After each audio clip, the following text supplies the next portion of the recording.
morning, day 2 here in Vietnam, and I don't know about you guys, but when I eat a lot of food right before I go to bed, I wake up with just this crazy hunger. And I'm really curious what the locals here eat for breakfast, so let's go find out. Let's go on a Saigon breakfast tour. The first place I'm going to serves a really popular Vietnamese breakfast with a strong Western influence.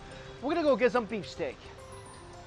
It seems like most cultures around the world have their own version of steak and eggs, and here in Vietnam, the bonea is theirs. This is definitely not something I would have pictured in my mind when thinking about a very popular Vietnamese breakfast, but this was highly recommended by all my friends here, and there are different ways that this could be prepared. Sometimes you get a whole steak, sometimes the steak is chopped up, and in my case, it looks like thin slices of beef stir-fried with a couple of hot dogs, 2 sunny-side-up eggs, some cabbage, tomatoes, and corn with mayo, all served on top of a sizzling hot plate. I mean, this thing actually burned me when it first came to my table. And you're supposed to eat all this with some baguette. I'm starving, so I'm just gonna dig right in. And I just also found out that this is pate. Now, of course, this is a very Western influenced breakfast, and that's because of the French occupation. And the baguette, take some pate, smear that on, and I'm just gonna dip this part of the baguette with the pate into my runny eggs. Good morning, sunshine.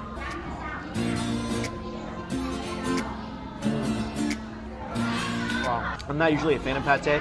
I'm a fan of this. That meat is so incredibly smooth and smoky. And then when you dip that into the creaminess of the egg yolk, that's the smoothest thing. It just feels like a meaty, eggy blanket, just slowly blanketing your tongue. Ooh, eggy, meaty blanket. Someone should invent that. And as smooth as all that is, you get that beautiful crunch from the baguette. So if you love freshly baked bread, and you love creamy eggs and delicious smoky meat, and who doesn't, that beef. I'm gonna fall in love with this. After having pho and a couple other beef dishes, I came to the conclusion that this country, they really know their beef. I mean, they're able to extract the best flavors out of their cows. This is ridiculous. The meat itself, it's not the most tender thing, it's not. Wow. The more you chew, the more delicious and interesting it gets. And at the end, when the beef finally dissipates in your mouth, you're just begging for another bite. It's kind of like the beef version of the Shawshank Redemption. The best part's at the end. I am really glad they added some raw veggies to this plate because it does give your taste buds a much needed small little break from all the meat and eggs. But a little crispy bite of the veggies is like hitting that much needed reset button that makes each bite taste like your first. Oh. I totally neglected something. 2 big sausages sitting on my plate. I just kind of completely ignored. That's rude of me. It's really because the beef is so good. So good.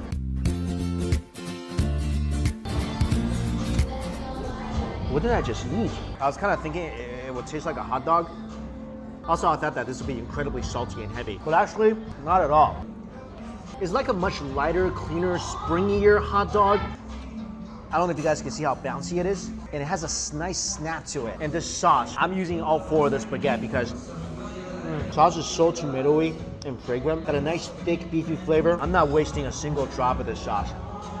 They also have hot sauce. I think it's sriracha actually. Baguette number 2. Dip it in the sriracha, grab some beef. I'm just gonna be really hands-on with this meal from now on. Grab some eggs. You know this is gonna be good. Oh. Here's what I'm gonna do. This is kind of like a hot dog bun, right? I'm gonna take this, I'm gonna take this entire sausage and put it in. Maybe a little corn. Hey, it's there. Some eggs. Don't forget to invite the pate to the party. Some beef. It's a little crowded, but there's always room for beef. And we're just gonna top that off with a little sriracha. Also, they gave me a little plate of fries. Dare we? I think we dare. You probably either are disgusted by me right now, or you think I'm a mad food genius. I'll hinge my jaw and take a bite that includes every single element. It's not gonna be easy. Cheers, guys. All I gotta say to you is that this is freaking insane. This is sort of a balanced breakfast, right? Because you got the meat and egg, that's your protein. I mean, there's some veggies in here. Then you got potato, which is like a vital part of nutrition. So yeah, I think this is a fairly healthy breakfast. Next, when you're taking a bite of this, you get that beautiful crunchy layer of the baguette. And once you penetrate that, what you taste is the delicious, slightly crunchy fries, the aromatic beef and the sausage, then the delicate creaminess of the egg, and finally, little kernels of corn just bursting in your mouth as you chew. I honestly think someone should just make this in Vietnam or anywhere in the world and sell it as is. But if you do that and you got the idea here, then you gotta call this the Chan sandwich, okay? Or the Chanwich. And if what I just created disgusts you, then sorry, not sorry, because yeah, flavor don't apologize. Promise you guys, if you come here and do this, you take a bite, you won't look at this like Ross looks at Rachel. All right, all I have is the sauce and 1 more baguette left. This is gonna be fun.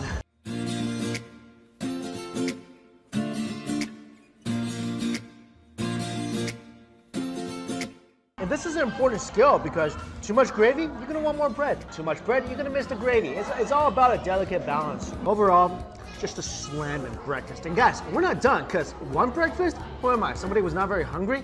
Let's keep going. I'm not typically a big coffee drinker. I never drank coffee back in the States, but in Vietnam, this is a big thing. So I want to try it out. I'm at this place called Legend Coffee. It's supposed to be one of the best coffee places in Saigon.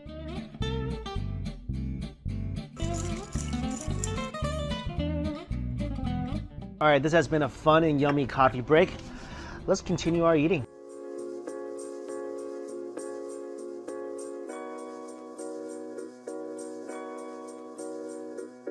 After a really satisfying meal of steak and eggs, I'm here at District 1 to try out another breakfast favorite, the banh mi. And here at Hong Hoa, they're one of the best at making this sandwich. And I'm gonna go for a couple different ones. This is the more traditional one, the breaded meatloaf. And I'm also gonna go for their second most popular, the breaded roast pork. And this place is just a small storefront in an unassuming alley, and supposedly they crank out some of the best banh mi in Saigon. And it may look simple, but this thing is loaded. Look at this. On the top, whole cucumbers, soy sauce on one side of the baguette, some mayonnaise, carrots, jalapenos, cilantro, and then check this out, guys. This is roast pork. This is pork pate, and it's just a variety of cold cuts. This is a secret pork chamber. This piece has some skin in the game. So 1, 2, 3, 4, 5, about 6 different types of pork in here. There we go.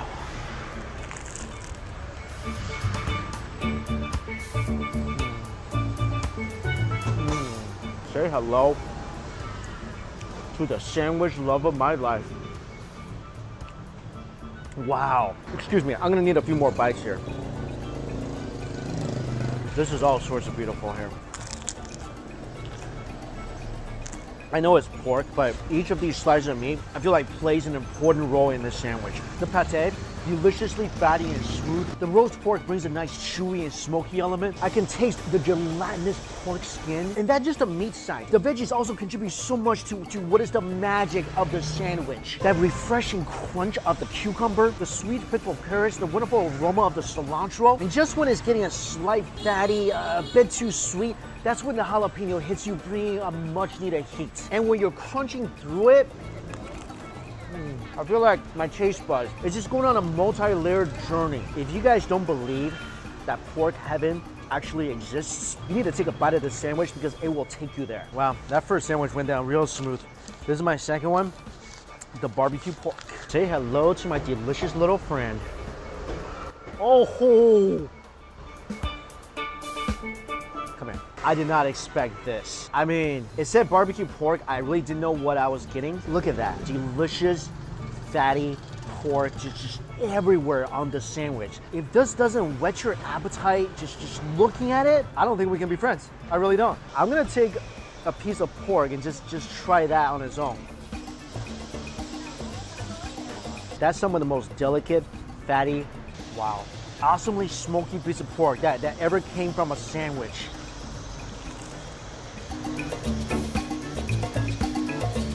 This is for sure the best roast pork sandwich I've ever had. I mean, not even close. If banh mi tasted this good in the US, I get this every single day. This sandwich, it needs the heat from the jalapeno. Oh, that really offsets the fatty pork a lot. Also, guys, I just want to put this into perspective. Less than $1. Now I feel like I'm getting completely hoodwinked every single time I order a 6-inch Subway sandwich.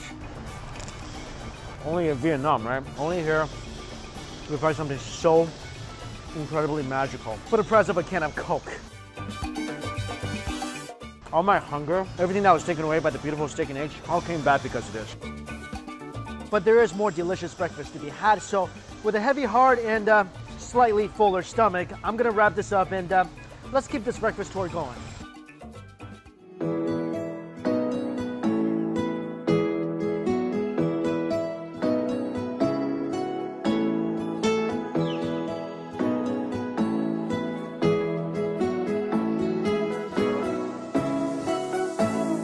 My next breakfast takes me to the Phong Yong district, and I'm here for something really traditional and really unique. I'm here for rice, but it's not what you think, because the rice they serve here, well, It's broken. This dish is called gum dum. From what I learned, broken rice used to be something that's really cheap. It's more for the poor people, but now has gained a lot of popularity. It just literally looks like whole grain of rice just chopped up. And you see little bits and pieces of it, but just because of that, the texture and flavor is supposed to be really different. And what they do is they take the rice and they put a whole bunch of toppings on here, from veggies to eggs to dried to pork skin, as well as this, like a massive piece of pork chop. And that's what she's making right there. I'm so excited about this. Broken rice. Oh, thank you so much. Here it is, everybody. First thing that jumps out at me is this egg. I mean, this is a beautifully fried egg. We're gonna open this up and it's gonna be pretty. Something else I was really looking forward to about this dish, besides eating broken up rice, which is a whole new experience for me, is the pork chop. I mean, do you see that lady grilling up those monster pork chops? If that doesn't make you want this, I don't know what else to do. All right, so the rice grains, they're a little sticky, I guess, and they look like a grain of rice that's cut into halves or maybe thirds. And I just wanna try some of this on its own. All right, the rice grains is not sticky. The texture is actually a lot different than regular rice. It has more of a rice flavor, if that makes sense. And also, it tastes a lot starchier than regular rice grains. Right here are slices of pork, and this is the pork skin. This is really interesting. Some sort of steamed egg. It's almost like a steamed egg omelet with what looks like rice noodles and some sort of, I'm guessing there's pork inside of this as well. That actually looks really good. I gotta show you this massive pork chop without, I don't know, somehow pick this up without disturbing the harmony that is this plate. Just like pork chop Jenga right here. Look at that. I just want to take a bite of this right now. And I'm gonna take a bite of this fatty part right here.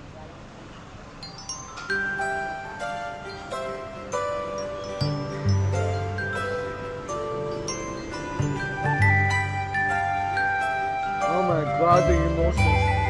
Wow. Wow.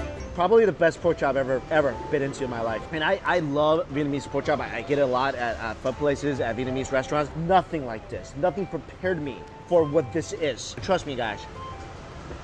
Oh, that auntie ain't kidding around. Young? Yeah? Yeah. It's so good. There's so much flavor just infused into every single bite of this. All right, I gotta get back to my broken rice. But this, holy cow. Holy cow, I need another one of these. For sure, maybe 2 more. Oh. Yeah, I'm just basically telling everybody how much I love this. And I'm gonna show you guys this. Check out this yolk. You ready? Oh, this looks like the sunrise I saw yesterday morning. Yeah, that's not Photoshop, that actually is the sun. Doesn't that look like this egg right here? And I'm just gonna take some fish sauce with little chilies inside. All right. And I'm supposed to mix all the ingredients together. And I'm gonna blend some of that delicious egg yolk into everything. I do wanna try this little meatloaf egg omelet thing, majiggy. That's smooth, man. This thing's got a huge porky flavor. It falls apart in your mouth too. So take a bite, some of the eggs, some of this meatloaf thingy, and just a bunch of the broken rice.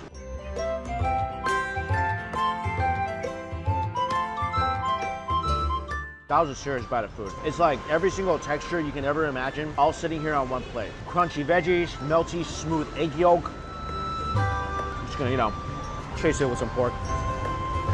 Also, what's really interesting is that with all the ingredients mixed together, and I'm taking a bite of the rice and everything else on this plate, doesn't really taste like rice to me. Well, the rice in a traditional sense. I mean, my brain is registering that I'm eating some sort of starch, but it wouldn't jump out at me that this is rice. Not saying it's bad. No, it's actually really, really good. It tastes like a really delicious, soft, fluffy starch. And like I thought it would, the flavors infuse so much better because the grains are tinier. And they have these little chilies over here that look really spicy, but also at the same time, super inviting. I kind of underestimated how spicy it was gonna be. Oh, that thing is a green fireball. Oh, I like it though. And guys, breakfast is not over. This is just the grilled pork chop part of the breakfast. So we got more coming up. We got more. But right now, I'm just gonna spend some time with this lovely thing here. I'm kind of halfway slipping into a food coma right now because of the pork chop, but I gotta try this because you can't have breakfast without some congee. And this isn't just any congee. This is duck congee. Look at this. Thank you. This is a cauldron. You know what? If it tastes good, I might actually do that. There's a cauldron of congee, and this is just massive chunks of duck blood. I've never seen anything like this before. So besides the massive cauldron of duck congee, they got this. Whole ducks hanging here. Kind of reminds me of the duck place I went to in Taiwan because the duck meat, it doesn't look all that marinated, but we're gonna find out. So we're gonna get some congee, we're gonna get some chopped duck, and we're gonna continue with breakfast. So far in front of me, a little sauce, a little salad. Oh, here it is. Thank you. Wow. And wow. That's a lot of duck. And this thing, I saw a bunch of duck blood. I don't see it here. I am gonna ask for some duck blood. And the difference between this congee and what I typically get in China is that in China, congee typically, depending on what kind of congee you're getting, but at least regular rice, oh, thank you.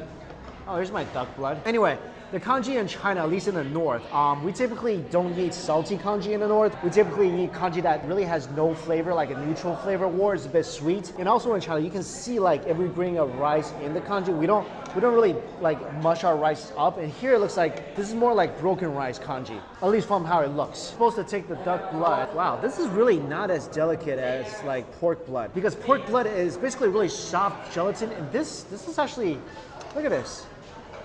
Duck blood, it's got some bounce. Ooh, that thing just squirted me.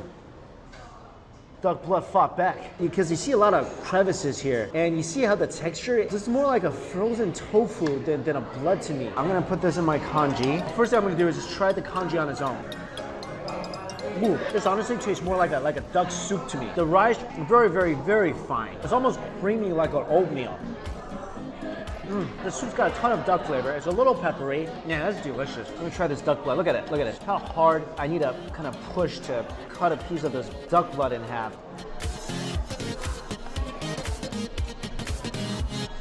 I like this a lot better than pig blood. You got a nice bouncy, chewy texture. And what's kind of cool about this blood is that because there's so much crevices in there, it kind of soaks up the soup. Not bad. This I'm excited about. You're supposed to eat the duck with a little bit of salad, dip into the sauce here with a bunch of chili in here.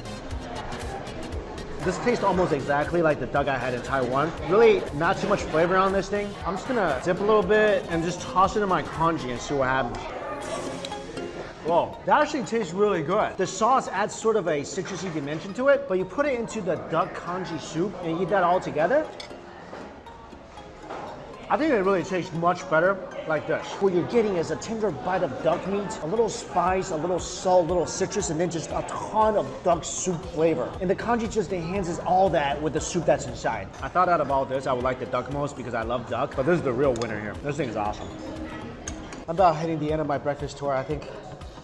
If I get any more, I won't be able to walk for the rest of the day, but there's one more place I gotta try. So the breakfast tour will continue one more time. My final breakfast dish. I've been walking past a lot of food vendors, food stalls, and I see them selling some sort of steamed rice that kind of looks like a Cantonese chomphin. And I come to find out this dish is a really popular item called bangong. So I'm here at District 3 at Bangono to try it out. This looks really yummy. And like I said, it does remind me of chomphin. So the rice noodle is steamed in sheets and then it's put on the plate where fillings are added and it kind of rolled together. It looks like the filling is made with some sort of ground pork and onion mixture. Then they add a couple pieces of what looks like fish cakes on top, sprouts, and of course fresh herbs. And apparently you can have it with an egg or without an egg. So I'm gonna try both. I'm glad the menu comes with pictures.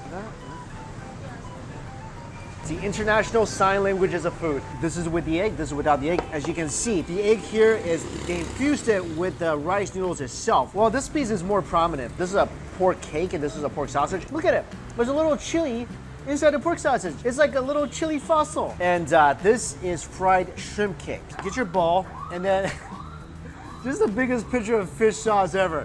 Like, I'm glad I know this is fish sauce because I could totally see myself walking in here, pouring this in a glass and drinking it like iced tea. And I'm just gonna float some chilies in here. A little more chili, a little more for the road. Let me just open one of these things for you. That's all minced pork and onions. And I think I see some wood here.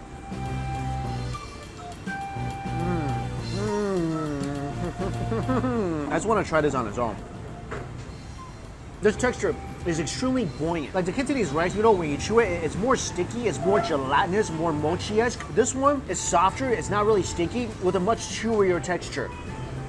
Oh, I love the onions and pork filling, by the way. Okay, I just want to try a piece. what I'm talking about? It's very elasticy. For this bite, I'm gonna grab some fresh herbs, some sprouts. I'm also gonna dip my shrimp cake in here. There we go.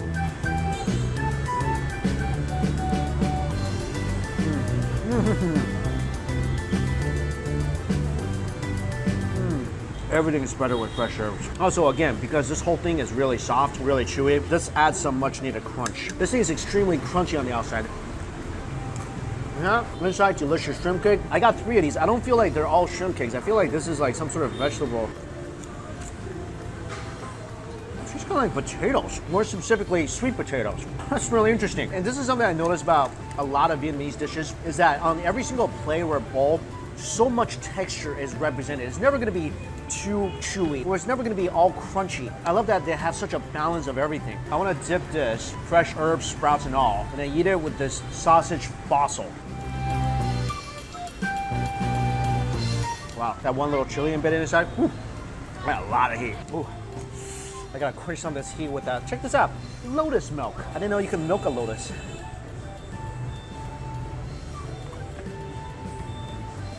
It does taste like lotus. This is the eggy roll. The eggs just mixed in with the rice. Everything else stays the same. I can't really taste the egg that much. The texture feels a little different. Let me try this again. The eggy flavor is really not that significant. I mean, it's good, but getting either one of these, it is more eggy, and the texture is less chewy, but it doesn't bring that much to the table, so I think I just prefer the regular one. Overall,